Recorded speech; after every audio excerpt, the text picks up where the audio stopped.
Performers and musicians have been practicing 3 hours a day for more than a month to prepare for the performance. They say the result of all that hard work will be more than worth it. 3, 4.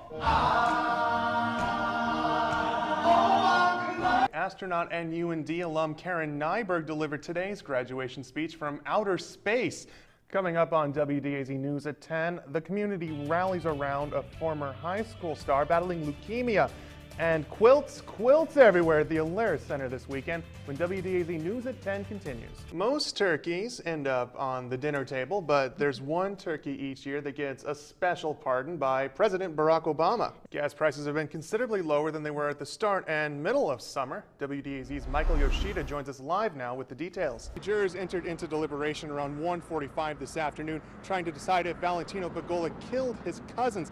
They were let out shortly before 5 o'clock, unable to reach a verdict. They will reconvene tomorrow morning. The J.T. Rice chapter of Pilots for Christ has had a successful first year. They have 55 members and 15 pilots from around the state who have made countless flights to help people in medical need. Grand Forks Superintendent Larry Nyblad says in his 26 years as an educator in the area, this is the first time he's seen school canceled due to excessive heat. Police won't comment on the cause of death, but an autopsy was performed this morning, but those results haven't been released yet. I'm Adam Ladwig. Coming up tonight, rebuilding after a windstorm tears through the lake region. Molly and Rob, the elders say they have the power to oust the entire tribal council because the council has not held a general assembly for them to formally express their concerns. Tribal elder Bernice Juarez called the meeting after tribal councilwoman Clarice Brownshield came forward with numerous charges of corruption on the part of the tribal council and government. Elders spent more than 2 hours detailing a long list of problems. They claim council members only help friends and relatives while leaving the reservation's infrastructure to crumble. Juarez says it was important to act after many of these allegations became public. This is the route that I figured that we could do. It's a hurry up meeting, but I wanted it to be done today. The elders say they're scheduling a meeting with the BIA superintendent tomorrow morning to discuss where to go from here.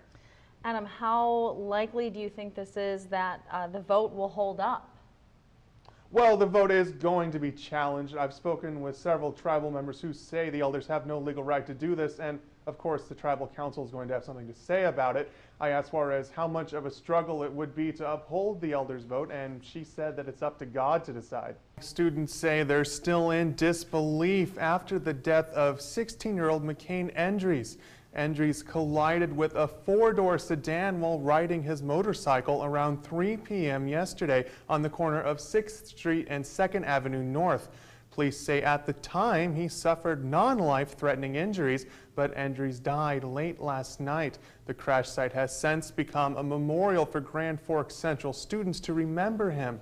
They say it's hard to come to terms with his passing, especially since it seemed like he would recover from the accident. Students wore blue today, Endries' favorite color, to honor him. Grand Forks Central also supplied half a dozen counselors to help students cope with his death. WDAZ's Adam Ladwig has the story from Fort Totten. Spirits were high on Spirit Lake after the announcement came. Tribal Chairman Roger Yankton was ousted from office. I'm feeling great. When they had the deal, I hollered, "Praise the Lord," as loud as I could. More than 400 tribal members voted. Nearly 2/3 of them voted to kick Yankton out, but the count was still tense. I'm still really worried. Every time I heard that retain vote called out, they're calling the ballots, my stomach would kind of flutter a little bit. Yankton left quickly after the results were announced. Would you care to make a comment, sir? He wouldn't speak on camera, but says he still views himself as tribal chairman and that he plans to challenge the petition that led to the recall. But tribal members moved on and voted Russ McDonald, the VP of Academics at Chandeska Chicana Community College, as the new chairman. I'm feeling pretty good. Especially when you come here to come together as a people and be able to vote and have our voices heard. He was sworn in this afternoon. Tribal members say they hope today can help end a myriad of controversies on the reservation. Even tribal members who didn't necessarily want Yankton to go say today is an opportunity for the tribe to start moving forward after a difficult couple of years. Well, initially I didn't care which way it went, as long as our leader is going to be a strong person and listen to the people. In Fort Totten, Adam Ladwig, WDAZ News. Molly and Rob, Devil's Lake is unrecognizable from what it was 20 years ago. That can also be said about the fishing industry the lake has helped spawn. Oh, just missed one. Pro guide Jason Mitchell says the fishing is the best it's ever been on Devil's Lake. All this high water has been great for fishing. That wasn't always the case. 20 years ago, officials were scrambling to add water to the lake. When I first started working on Devil's Lake in the early 1990s, the lake level was much lower than it is today, some 30 feet. A lake preservation committee even suggested cutting the lake in half. One of the things that we were talking about was diking up the bridge by the casino and pumping the water from the east to the west to try to save half the lake's fishery. But then the water came and wouldn't stop, raising lake levels 30 feet in 20 years. Our prayers were answered, and we have the finest fishery in the country. It's no coincidence that the significant increase in Devil's Lake itself has led to a significant increase in fishing-related industries.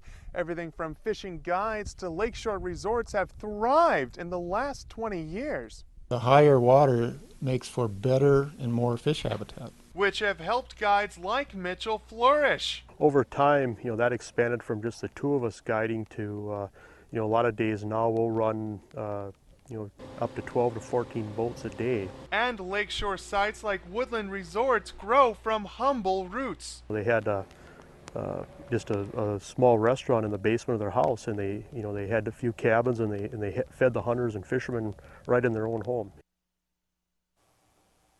To give you an idea of how good the fishing is here in the lake region, during the spring you can literally just pull up to the side of the road, find a culvert with water flowing through it, and expect to catch some fish.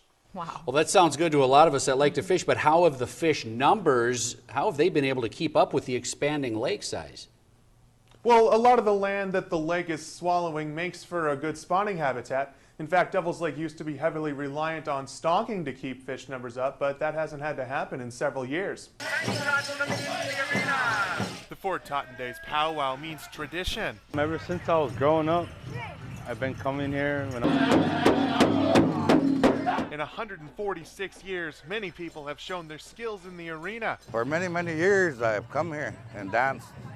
I've made many friends, relatives here. From near and far. More than 100 tribes are represented this year. It's all over. It's throughout Canada, throughout the Northwest, down south, Connecticut, Oklahoma, Washington. There are fun and games, many appealing to youngsters. Good dancing, good food, and you meet new people. But the main spectacle is the grand entry. Grand entry is kind of like where everybody comes in, like each category.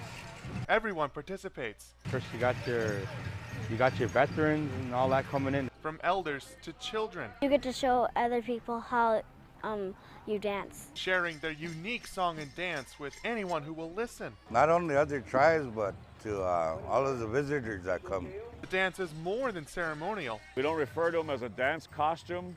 That's something Napoleon wore in the battle.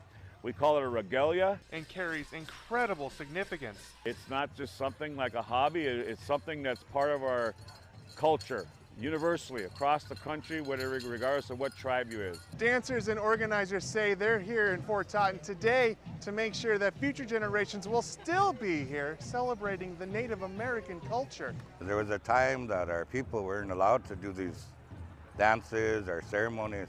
Dancers like Terry Fiddler say younger generations will soon be responsible for keeping the cultural flame lit. They're going to grow up to be warriors also, and they're going to learn these ways out of our people, our language, our dances, and our songs. He thinks they're up to the task. These young men, they're interested, they want to learn. Young girls, they want to learn all of these ways. In Fort Totten, for Native Spirit, I'm Adam Ladwig.